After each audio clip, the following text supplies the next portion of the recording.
Bienvenue sur les réflexions de Léna, je suis Hélène. Dans ce podcast, je partage avec toi mes réflexions et questionnements en tant que jeune femme qui navigue la société en quête de sa place, avec la volonté de réussir tout en restant fidèle à moi-même. Et comme je pense ne pas être la seule à me poser toutes ces questions, je t'embarque avec moi. Alors, si tu as atterri sur ce podcast, il y a de grandes chances que tu m'aies découvert via mes réseaux sociaux, Léna B Consulting, que ce soit YouTube, Instagram ou même LinkedIn. Les contenus que je partage sur toutes ces plateformes sont très orientés business et finance. Et dans ce podcast, ça va être un peu différent. Les thèmes que je vais aborder sont plus larges parce que je me suis dit qu'au-delà du business, il y a l'humain.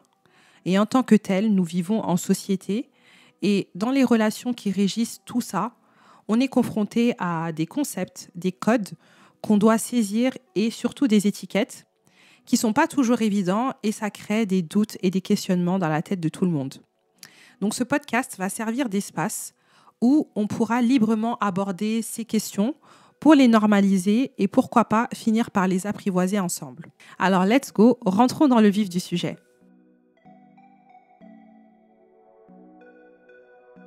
Donc comme l'indique le titre, dans ce premier épisode, on va aborder la notion d'opportunisme. J'ai eu à me poser la question, est-ce que l'opportunisme c'est vraiment une mauvaise chose ? Et vous le verrez au fur et à mesure des épisodes. À chaque fois que je vais aborder un thème ou un sujet, je commence toujours par donner sa définition selon un dictionnaire ou une source fiable pour être sûr qu'on part sur une compréhension qui est la même. Donc, dans le cas de l'opportunisme, j'ai trouvé la définition dans le dictionnaire Larousse qui dit que c'est une attitude consistant à régler sa conduite selon les circonstances du moment que l'on cherche à utiliser toujours au mieux de ses intérêts. Fin de citation. Je vais donc vous exposer l'expérience que j'ai eue avec ce terme, ce concept.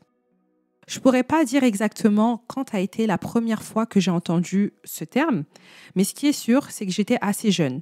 Je dirais entre 7 et 8 ans. C'était dans le contexte familial. Et autant dire que ça n'avait pas une connotation positive du tout. Étant issue d'une famille ouest-africaine, beaucoup de notions ne sont pas vues dans leur sens strict, mais plutôt avec un prisme socio-culturel et environnemental. Et ça, vous le verrez pas mal au fur et à mesure des épisodes. Donc, de ce que j'en comprenais à l'époque, une personne opportuniste, c'était pas le top, quoi. C'était quelqu'un qui se rapprochait de toi pour satisfaire son intérêt personnel, en d'autres termes, qui vient vers toi juste parce qu'il a quelque chose à gagner, et sûrement pas pour tes beaux yeux. Et j'ai avancé comme ça, et j'ai rangé ce terme dans le tiroir péjoratif dans ma tête. J'ai continué à l'entendre ici et là, mais surtout dans le cadre familial et personnel. Et un jour, quelques années plus tard, j'ai 22 ans, et je démarre mon stage de fin d'études dans le siège d'une grande banque française. Et à l'époque, cette expérience, c'était hyper important, crucial même. J'avais eu des jobs étudiants avant, mais là, c'était la première fois que j'étais au sein d'une aussi grande organisation, avec des personnes qui tenaient des postes assez importants. Et surtout, c'était the expérience qui me permettrait de valider mon diplôme et de finir mes études qui duraient déjà depuis très longtemps, une bonne vingtaine d'années.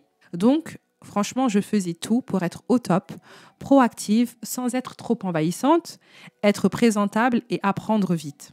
Et l'une des personnes de l'équipe qui a été la plus accueillante et sympathique avec moi changeait de poste au sein de la même entreprise pour aller dans une entité différente et sur un poste plus important. Le jour de son pot de départ, où j'ai eu l'honneur d'être invitée, est-ce que vous entendez le sarcasme dans ma voix ? Bref, le grand boss, le chef d'équipe et manager de ma responsable, à qui je pense ne pas avoir adressé la parole, ou plutôt qui ne m'a pas adressé la parole en 6 mois, pas ma responsable, mais le grand boss, le grand manager a fait un petit speech en l'honneur de cette collègue qui quittait le service. Et dans sa prise de parole, je l'entends dire devant tout le département, je cite, « Son opportunisme et son opiniâtreté lui ont permis de s'intégrer et d'évoluer rapidement. » Fin de citation. Et là, j'ai bugué. Je me suis tournée vers mes autres camarades stagiaires et je me suis dit, il l'a vraiment traité d'opportuniste devant tout le monde comme ça. Et c'est cet événement qui a été le déclencheur et la raison qui m'a menée à réévaluer ce terme. Parce que c'était impossible, même si ce manager était la personne la plus cynique du monde, qu'il insulte cette collègue devant autant de personnes. Et donc, à la suite de cet événement, j'ai décidé d'aller rechercher pour la première fois la vraie définition de ce mot. Et ce que j'ai vu, c'était tirer le meilleur parti des circonstances et les utiliser au mieux de ses intérêts. Fin de citation. Et là, révélation, j'ai pas vu en quoi, dans cette définition, on profitait d'une personne ou bien de la manipulation. J'ai compris que ça n'impliquait pas de la malhonnêteté ou un manque de sincérité, ce qui était ma compréhension initiale du concept. Et au fur et à mesure que j'avançais dans mon parcours professionnel, donc bien après cette expérience, j'ai fini par réaliser que l'opportunisme, c'était en fait un must. Parce que c'est important de garder les yeux grands ouverts, d'avoir un plan court terme et long terme, de savoir quand et comment se positionner, de savoir saisir une opportunité au bon moment et optimiser ses efforts pour atteindre efficacement ses objectifs. Et ça ne veut pas dire qu'il ne faut pas fournir d'efforts ou du travail, ou qu'il faut ruser et écraser d'autres personnes sur son chemin. Et surtout, je pense que personne ne veut rester statique. Tout le monde veut progresser et être valorisé. Et l'opportunisme, c'est justement un outil pour pouvoir obtenir tout ça. Donc en conclusion, j'ai compris que l'opportuniste est différent du profiteur. Tu peux être opportuniste en restant fidèle à tes valeurs et en construisant de vraies relations sincères sur ton chemin. Donc j'ai envie de dire, soyez opportuniste, soyons opportunistes. Je vais finir mon propos sur cette bonne parole et j'en profite pour te dire que j'ai fait un post sur ma page Instagram sur cet épisode. Donc n'hésite pas à aller faire un tour et partager ton expérience et ton avis sur le sujet et plus largement sur le concept de mon podcast. Ça me ferait super plaisir de te lire. Et si tu as apprécié, n'hésite surtout pas à en parler autour de toi et à t'abonner pour ne pas rater les épisodes à venir. À très vite pour de nouvelles réflexions.